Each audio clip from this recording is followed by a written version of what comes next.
What's up, guys? So I've been missing for social media through the holidays for a few really good reasons. The main one being that my father-in-law is very ill. My father-in-law Dave, he's quite the character. He's really quick with the joke, quicker with the insult if you start any banter with him. He is and was a United States Marine, served in the Vietnam War. He's proud, he's strong. Dave is the very definition of a man's man. He's quite a character, competitive, approachable, likable. He's just a guy that, well, every guy kind of likes. When Dave started to get sick, I decided to sit down with my very broken wife, and I talked to her about my desire, expressed my desire to make a movie, an ode to Dave Grace, if you may. But it was more than that, just an opportunity for the family to come together, sit with him, and share some conversation, share some stories with each other, with him, about a time not so long ago, or maybe long ago, when things were different, when things were good, and he wasn't sick, and he was able to get out and about and do things with the grandkids and the family. And that was my plan. I was going to call it an afternoon with Dad, but unfortunately things took a turn for the worse. Dave started getting more and more sick, and it was difficult to kind of plan. The logistics of the whole thing became this less than ideal scenario for a movie. So I decided to change the format and contacted his kids, some close family members, some friends that would be willing to share some of the experiences and some of the stories that they have known and they have shared with David.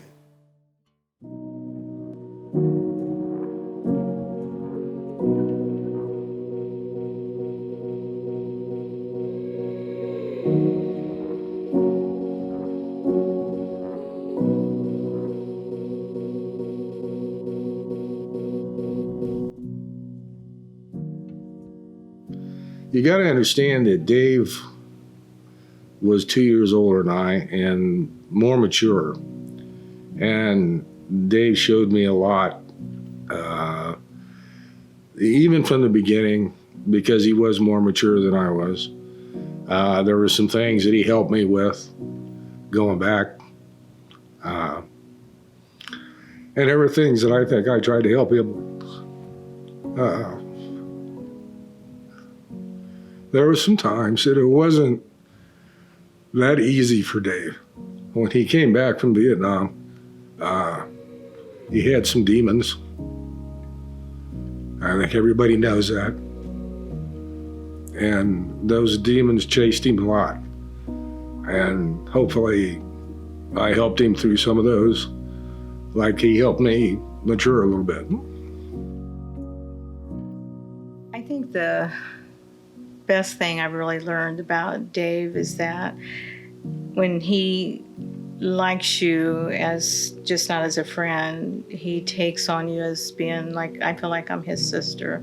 He really cares about people, and with his Christian background, I know it's from his heart. I remember this one time, I think probably my favorite story that he tells. I was in 7th grade and I was still going to Christian Academy. I was on ski club for the first time, and he tells the story of my first time going up what was then the Bunny Hill, which was much steeper than the Bunny Hill now.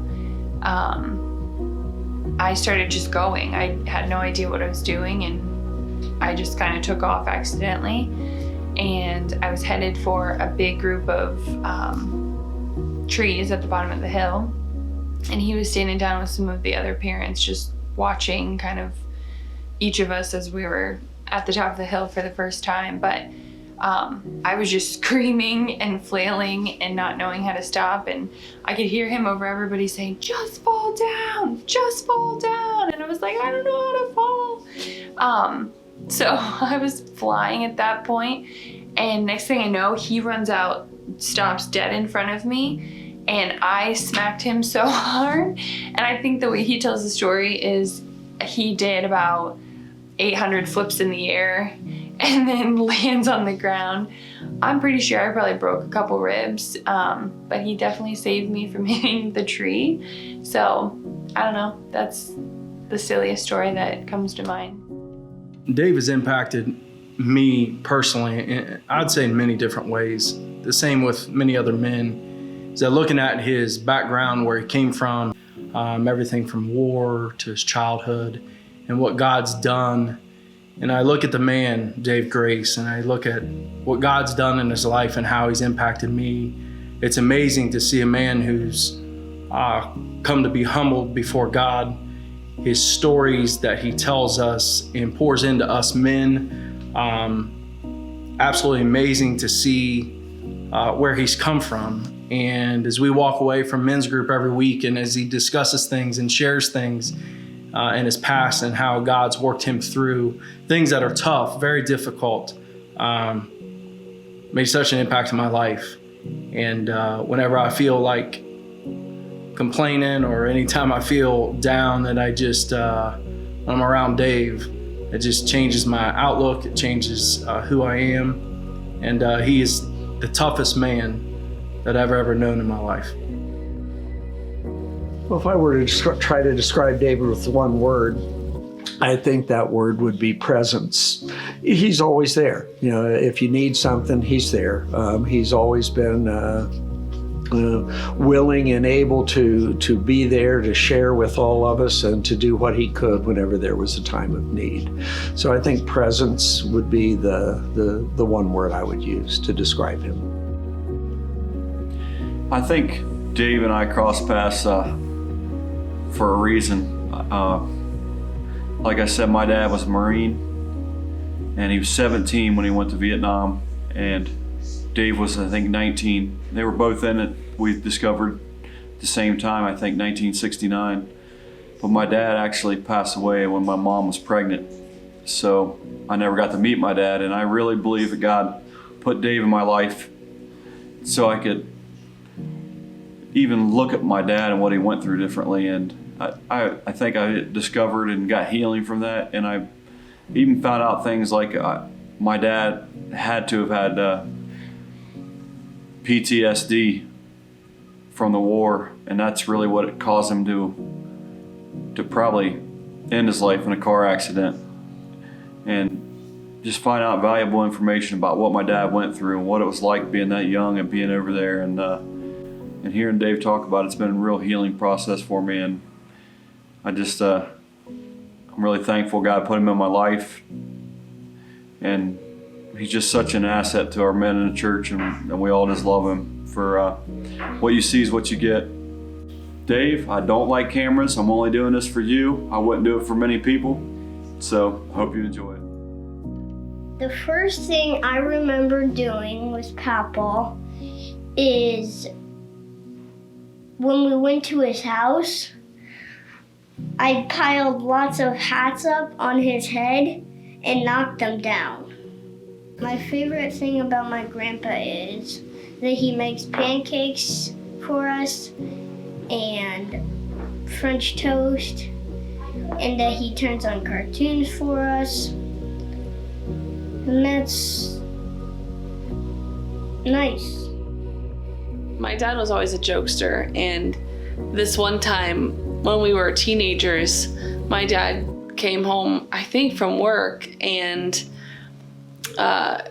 came back to Kelly's room and said, "I have something for you, but you have to close your eyes and give me a kiss first." And so she closed her eyes, and my dad had a big old bullfrog, and he made her kiss it, and Kelly was just like, I don't know if she was fake gagging or legitimately gagging, but either way, I thought it was hysterical. And then as a child, this one time, we were playing on the playground and we were playing tag, and we weren't allowed to touch the ground. So my dad had this bright idea that he would get on the outside of a tube slide, and he definitely fell a couple stories off the top of that tube slide, and it was something that we never forgot. We still go back to that park today and tell the kids, his grandkids, about how he fell off the top of that tube slide that one time. I asked for Kelly's hand in marriage, where we were out shooting guns together in the backyard, and we came in for a hot chocolate break. I was strategic in waiting for that before I popped the question. And again, beneath that sort of gruff exterior, you know, I saw the softer side because he actually shed, I think it was at least 2 tears, you know, when he gave his blessing and said that that was fine. So that was kind of an interesting insight for me into his character. I remember that my papa took me fishing and I caught a bass. Yeah? What are some funny things that your papa says? I don't like kids. Well, bust my britches. He laughs at me, he talks to me, he toots at me. He toots at you? Mm-hmm. That is really funny. And he trips me. I love my papa because he loves me. Yeah? Uh-huh. He's goofy. And sometimes he's happy and sometimes he's mad. He likes me sometimes. Yeah. And he's nice other times. What are things that papa says? He says, "What a wimp," when Benji can't eat sausage. And he also calls me stink. No, actually, she didn't brush her teeth this morning. She smells. First time I met David, he was a very caring, loving, mean Marine. Being married to David, he's the love of my life. He is my protector, he's my provider, and that's it.